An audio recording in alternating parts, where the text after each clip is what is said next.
অবস্থান করতেছি রাজধানী সরকারি তিতুমির কলেজে।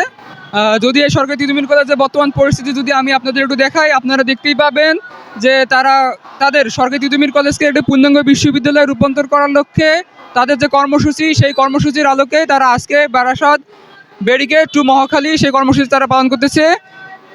বিভিন্ন ডিপার্টমেন্ট এবং বিভিন্ন ছাত্র সংগঠন থেকে শিক্ষার্থীরা তারা জড়ো হতে শুরু করেছে ক্যাম্পাসে সকাল থেকে। তারা আজকে বেলা 11 ঘটিকায় যে সমাবেশের কথা তারা ডাক দিয়েছিল, সেই সমাবেশের লক্ষ্যে তারা প্রস্তুতি গ্রহণ করতেছে। ইতিমধ্যে আমরা জানতে পেরেছি যে তারা অবস্থান করবে মহাখালী রেলগেট সংলগ্ন এলাকা এবং মহাখালী সড়কে। এখানে তাদের যে অবস্থান কর্মসূচি, এর প্রধান লক্ষ্য হচ্ছে সরকারি তিতুমির কলেজকে একটি পূর্ণাঙ্গ বিশ্ববিদ্যালয়ে রূপান্তর করার লক্ষ্যে তারা অবস্থান করবে এবং তাদের দাবি তারা সম্পূর্ণ আদায় না হওয়া পর্যন্ত তারা সেখানে অবস্থান করবে বলে আমাদের জানিয়েছে। ধন্যবাদ, আমাদের সাথে আমরা লাইভে থাকবো।